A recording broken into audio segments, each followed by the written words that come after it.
Bienvenue dans le 1945 de ITV. Le Sénégal décroche sa qualification pour la CAN Cameroun 2022. Les Lions du football ont battu cet après-midi la Guinée-Bissau au score de 1-0.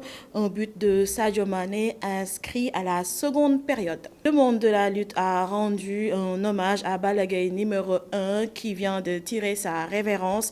Ses frères, ses amis et ses compagnons ont tenu à témoigner sur le défunt qui, pour la plupart, était serviable et sociable. Balla Gaye 1 repose désormais au cimetière de Cambérène, un compte rendu de Mamadou Lamine Fati. À 71 ans, l'ancien lutteur Balla Gaye 1 tire sa révérence.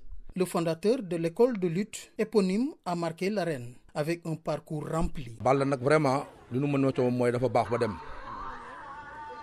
Wax dëgg yàlla. Balla Gaye numéro 1 était quelqu'un de bien. Il avait un grand cœur.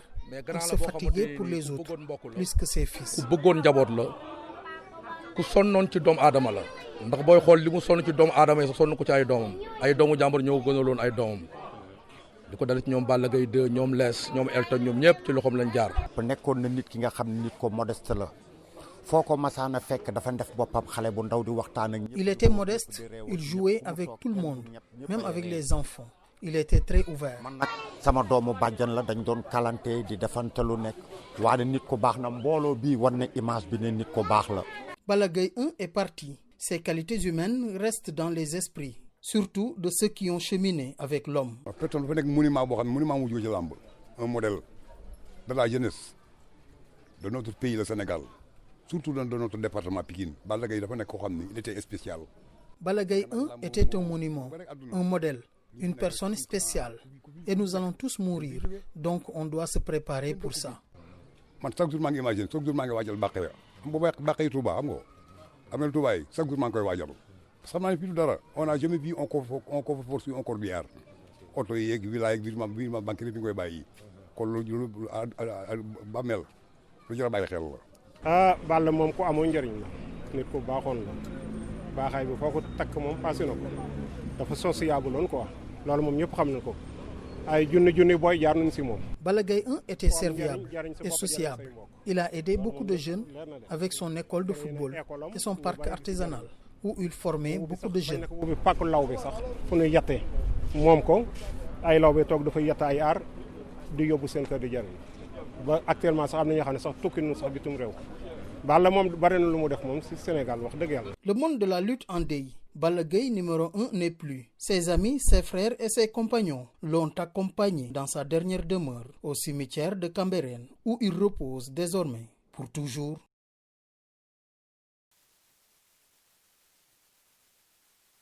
Migration clandestine par le biais de son porte-parole Serigne Bass Abdou Khadre Mbacké, le khalife général des Mourides demande aux jeunes de rester au pays et de participer à son développement. Il poursuit et révèle que ces pays européens souffrent des mêmes difficultés que le Sénégal. Par ailleurs, il dit que voyager par les eaux est synonyme de suicide. Serigne Bass Abdou Khadre était face à la presse et ses propos sont recueillis par Cheikh Diop et Mafal. Le khalife a décidé de se prononcer sur ce phénomène qu'est l'immigration clandestine et vous savez tous que la vie humaine est très importante pour l'islam ainsi que pour notre guide Cheikh Ahmadou Bamba Khadim Rassoul. Donc, le respect et la dévotion que ces jeunes vouent à Serigne Touba, c'est de notre responsabilité de sortir dans de pareils moments. Le khalife est conscient et responsable de la situation, mais pour un porteur de voix, ce n'est pas normal de sortir tout le temps dans la presse pour parler de tout.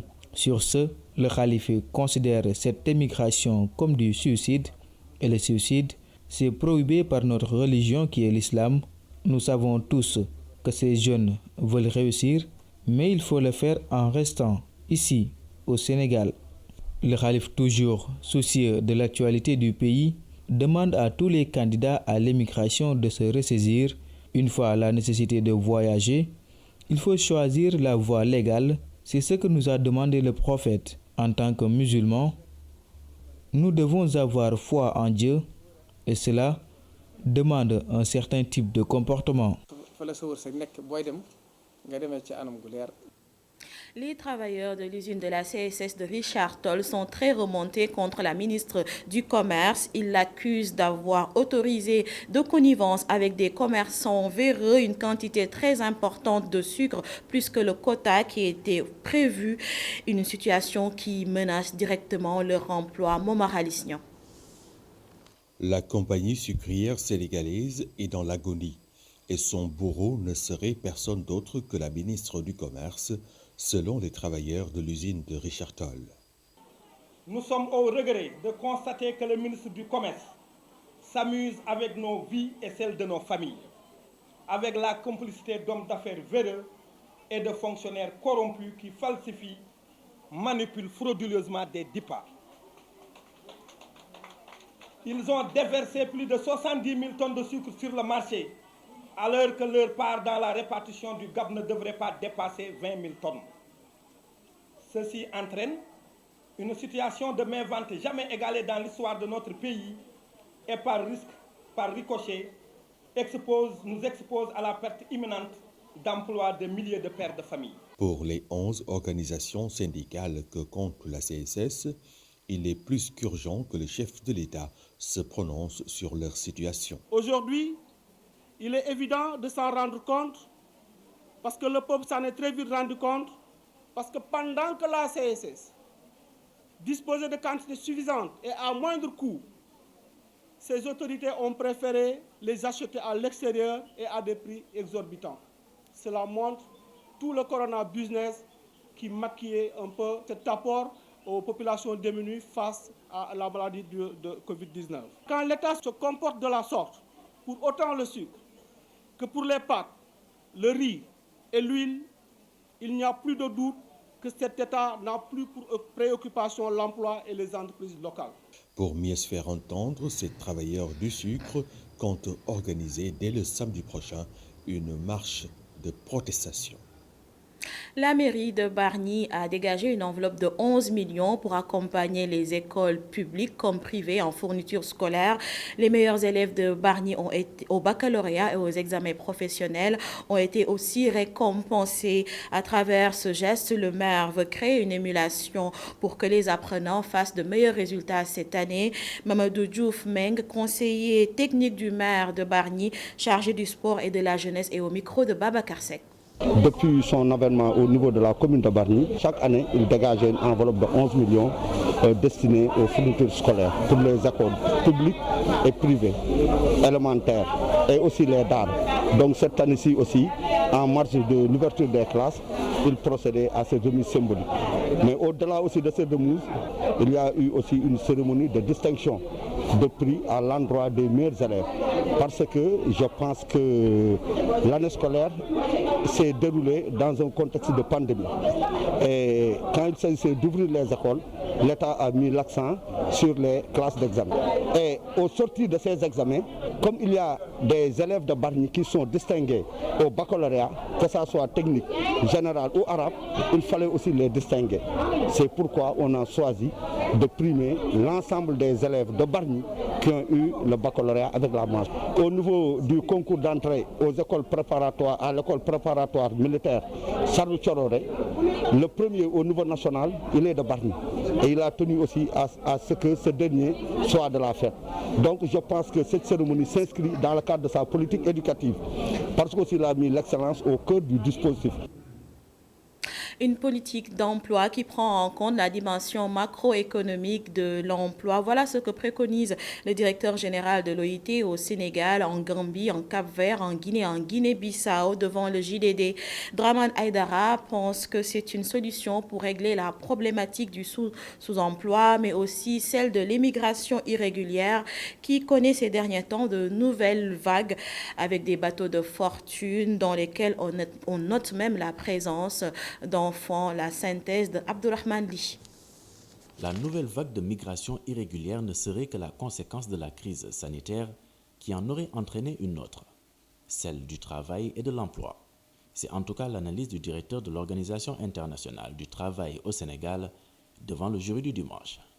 Draman Aïdara pense que la meilleure stratégie pour tenter d'y remédier est de mettre en place des politiques d'emploi tenant compte de la dimension macroéconomique de l'emploi. On se rend compte que lorsqu'on regarde un peu ces politiques de l'emploi qui sont formulées, la plupart de ces politiques sont souvent confondues avec des plans ou des programmes des ministères en charge de l'emploi.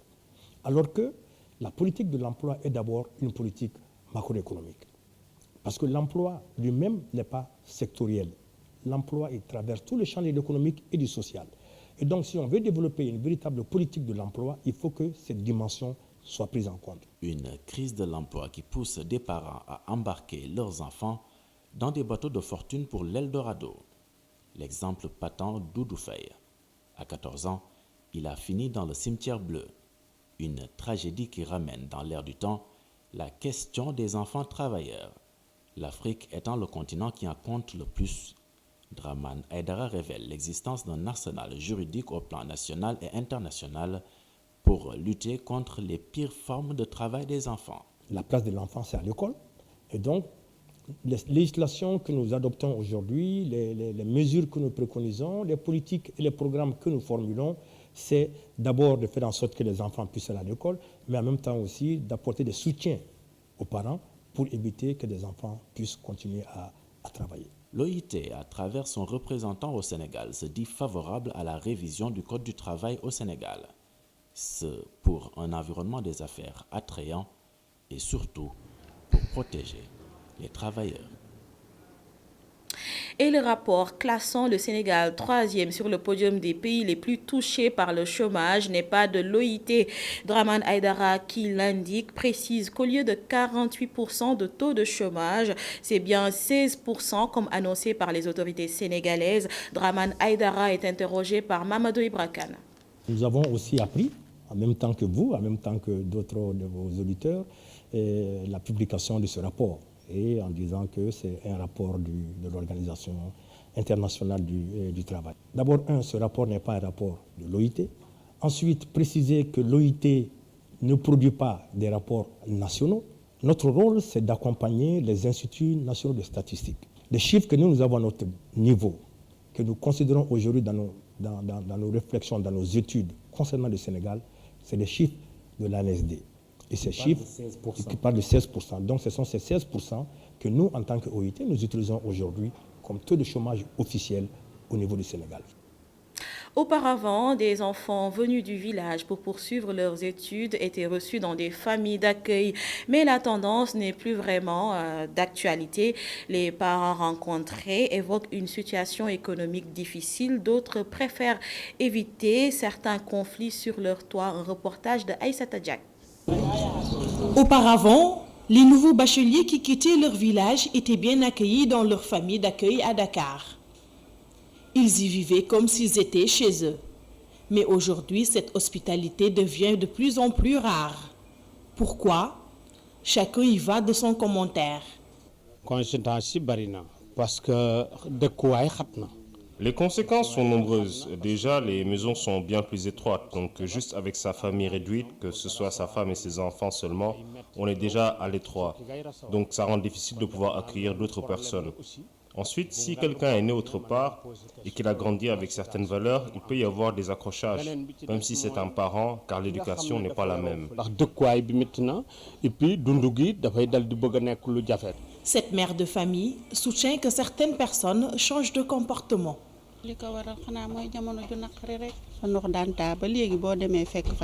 Ce n'est vraiment plus comme avant, les choses ont beaucoup changé. Les gens viennent en ville, ont de nouveaux amis et leur comportement change. En plus, il y a le coût de la vie qui a aussi changé. Donc aujourd'hui, il faut avoir les moyens de pouvoir accueillir quelqu'un chez soi. Tout est devenu beaucoup plus cher.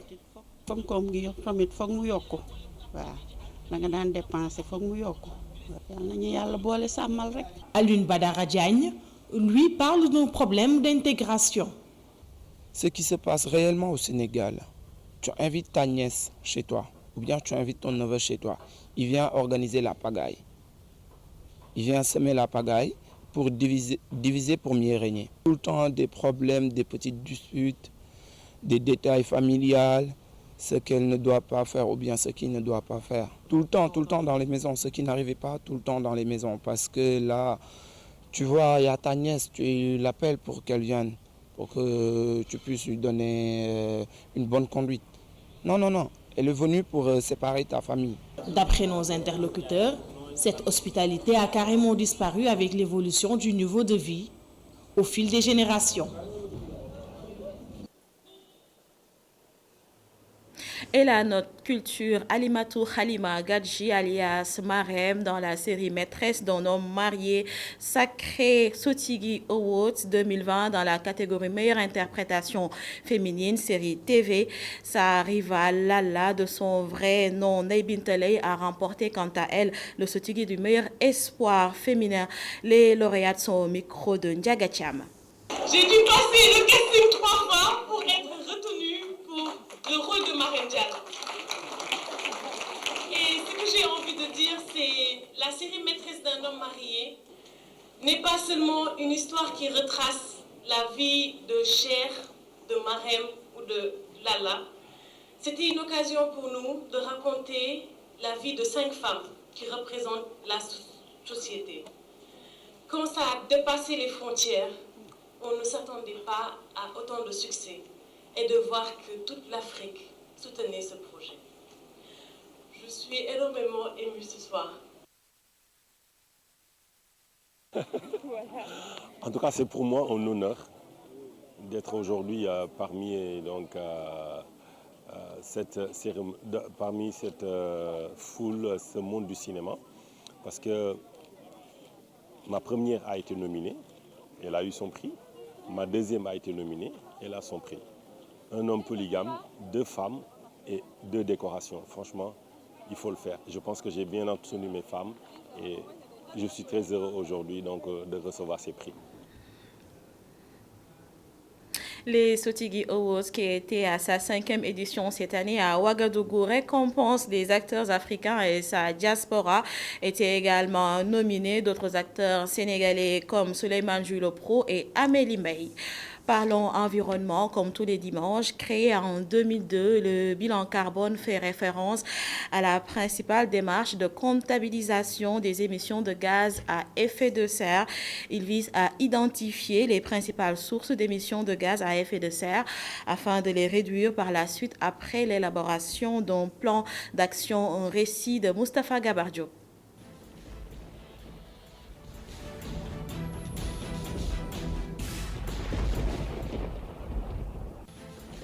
L'objectif central retenu en 2015 dans l'accord de la COP21 est de limiter le réchauffement à 2 degrés Celsius par rapport à la période pré-industrielle pour limiter les dérèglements climatiques. Avec un tel objectif, la question des émissions de gaz à effet de serre devient de plus en plus prégnante pour les États et les conséquences en matière de taxes et de législation apparaissent petit à petit.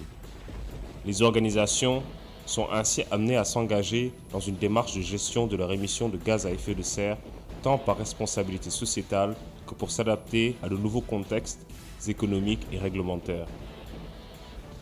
Dans ce contexte, le bilan carbone calcule les émissions directes et indirectes d'un ménage ou d'une organisation.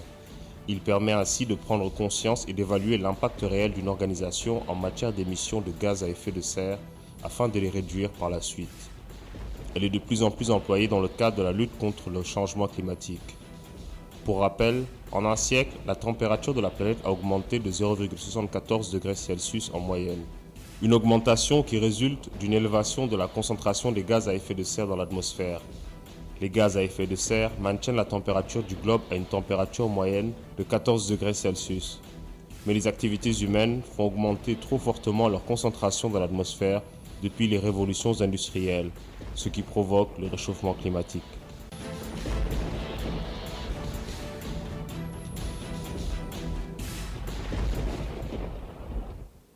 L'information continue sur www.emedia.sn. Retrouvez demain Aminata Ndang pour le 19h45. Je vous souhaite de passer une bonne semaine et vous laisse en compagnie de Mamadou Ibra Kane pour la suite de la totale du dimanche.